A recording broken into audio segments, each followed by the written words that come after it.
Kamusta mga kaibigan? Mula sa mga batang ito, nabibigyan sana ni Michael Jordan ng Jordan na sapatos hanggang sa isang fan na tumalo kay LeBron James sa isang horse game.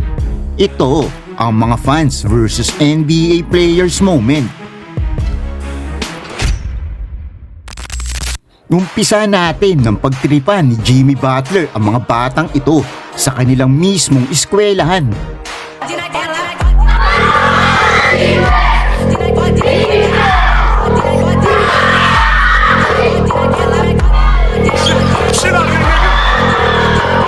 Grabe, ang bully naman ito ni Butler.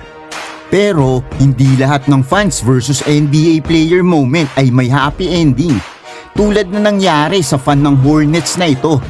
Lamang ang Hornets sa series, 3-2. Kaya isang panalo na lang ma-eliminate na nila ang Heat. Kaya akala ng fan na ito ay iyon ang magandang pagkakataon para trash talking si D-Wade. Hanggang sa di inaasahan, ganito ang nangyari. Back up to Wade, a rare three. It's good! Dwayne Wade from downtown! Wade, another three. It's good! Dwayne Wade from downtown! Wants Kemba Walker to switch on. Wade leans in, falling away. Puts it in! Dwayne Wade does it again! What a clutch performance from Dwayne Wade! But I tell you what, purple shirt man got to sit down. And somebody's got to control. Yun lang, nanalo ang Heat. Tapos ang mas malala pa dito, nakuha pa ng Heat ang series. Trash talk pa more. At least, hindi nangyari sa kanya ang nangyari kay LeBron nang makipag-horse game ito sa isang fan. I can beat him. I got a lot of horse experience. It means a lot. I'd really like to beat him. You know, I'd probably put that on a resume if I beat him.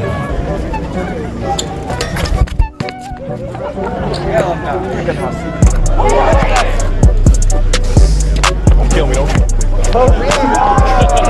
Come on, LeBron. Oh, you got a damn horse shark.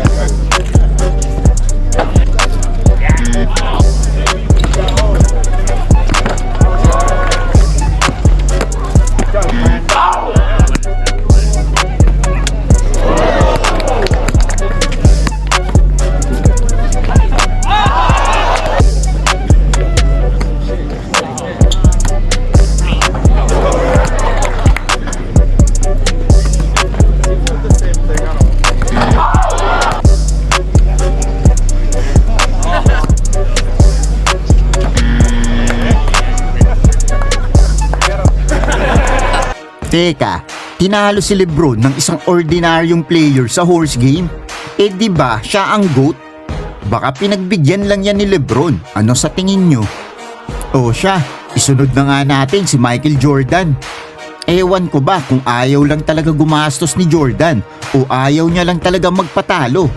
Sa isang basketball camp ni Chris Paul, naimbitahan si Jordan. At bilang pakonsuelo sa mga batang andoon ay hinamon ni Chris Paul si Jordan sa isang shooting.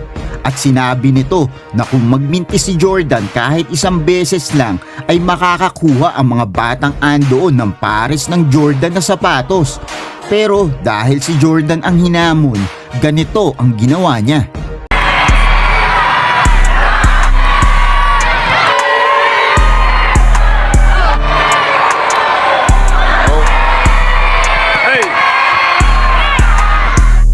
Ang lupit, walang mintis ang nag-iisang Michael Jordan. Pero maswerte na rin ang mga batang iyan dahil hindi na nila kailangan bantayan si Michael Jordan. Dahil kapag yung mga fans ang bumabantay sa mga NBA players ay nagmumukha lang silang ewan. Okay. Good job.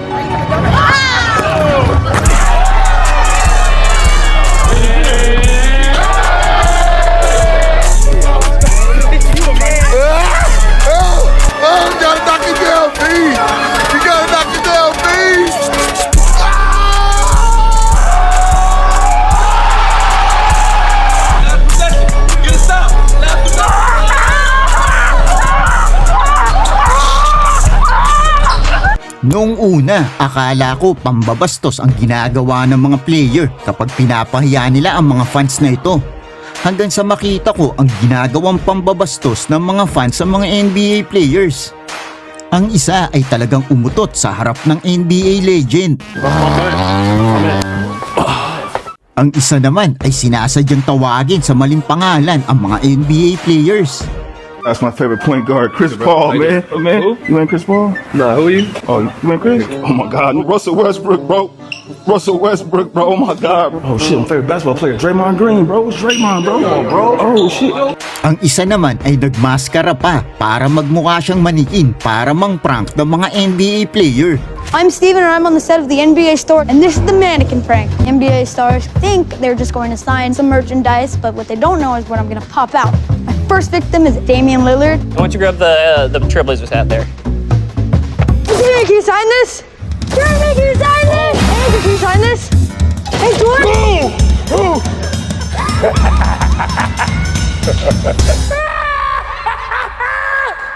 Pero kakaiba rin ang prank na ginawa ng mga fans ni Devin Booker. Bumili kasi ito ng Black Dodge Challenger dahil sa kinostomize ang kotse at ito ang pinakamaingay na kotse sa kanilang lugar. Alam ng mga fans na kay Booker yun at ganito ang ginagawa nila. Uy, ano yun? Grabe naman yun. Dahil sa nag-viral ang mga ito, napilitan si Booker na papalitan ng kulay ang kotse niya para hindi malaman ng mga fans na yun ang kotse niya. Pero wala nang magva-viral pa sa pinakamaliit na NBA fan na si Kevin Hart. Isa sa pinakamalaking event sa NBA ng season, All-Star Weekend. Tapos hinamon nito si Draymond Green sa 3-point shootout. Now, Draymond, Foot Locker three-point contest is coming your way in just a few minutes. Who's going to be your pick for tonight's competition? I gotta roll with my dog, Stephen Clay. I gotta roll with the fellas. Are you familiar with what he may be talking about? He always talking, so you never know what he talking What about. am I talking about? We don't know. I'm talking about a challenge that was given that you didn't accept, and I feel like you're a chump for not accepting it. I accepted your challenge. So we can shoot. Why wouldn't we shoot? Draymond said you're not ready. You can't shoot. Who can't do what? What's going on? I'm surprised they have a jersey that size. Let's shoot.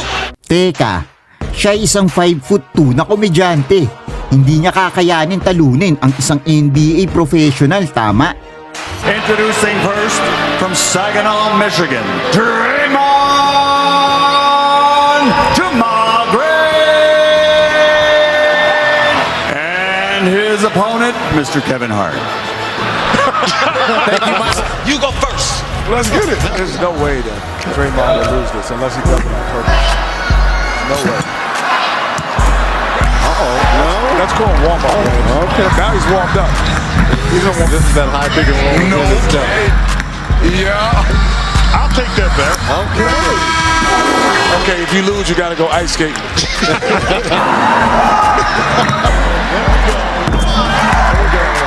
That's fine. Can't be kidding. He's on the line. Make another. Get this guy, man. He might get this guy. He's not gonna beat him, man. Get out of here. Came back to earth. What's the score? He got it. He got it.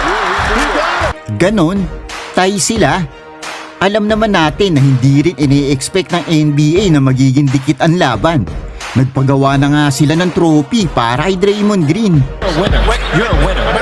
You're a winner. Why am I getting trophy? Kung si Draymond hindi umubra dyan, ang fan naman na ito ay hindi umubra kay Kobe Bryant. Dahil ang isang rapper ay sumubok trash talkin si Kobe sa Twitter. Sinabi nito na average player lang si Kobe at alam niya daw kung paano mapipigilan si Kobe sa one-on-one. At noong 2011, pagkatapos siyang hindi pansinin ni Kobe, ay pumunta ito sa basketball camp ni Kobe nang walang pasabi at hinamon nito si Kobe ng one-on-one. One-on-one on jumpers?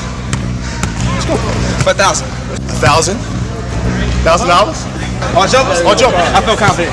Ready? Yes, sir. Tide is here. I'm sure you are. About to go. One. All that smack stuff. Man. Two. Three.